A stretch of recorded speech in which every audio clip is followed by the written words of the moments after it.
A phrase from my late dad, and a phrase I never really fully understood. I am so mad this morning over what's happened to George Zimmerman that I'm ready to stand on my head and spit nickels. What's this all about? We got into it on the show this morning. George Zimmerman's pretty much made a mess of his life after getting off on the Trayvon Martin case. And the verdict was correct. He should never have been found guilty of murdering Trayvon Martin.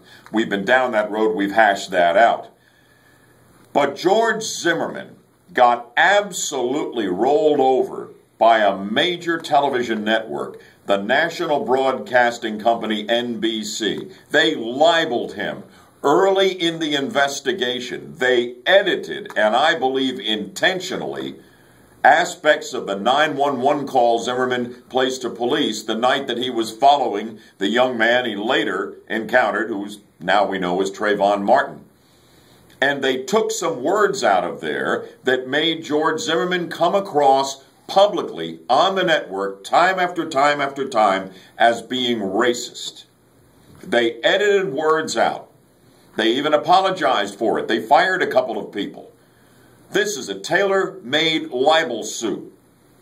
And George Zimmerman should have won it big time, and he should have reaped millions. Would have helped him pay off his $2.5 million in reported legal debts and get his life back together. And perhaps he was counting on that, but it's not going to happen.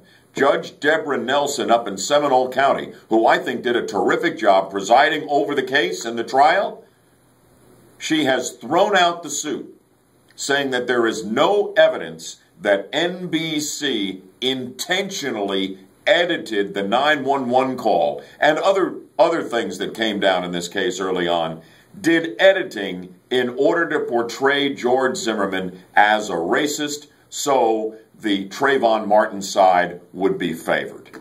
I take a look at this and I see nothing but libel, and I see nothing but evil intentions on the part of NBC. George Zimmerman deserved far better than this. Bad call by Judge Nelson. That's what I think. What do you think?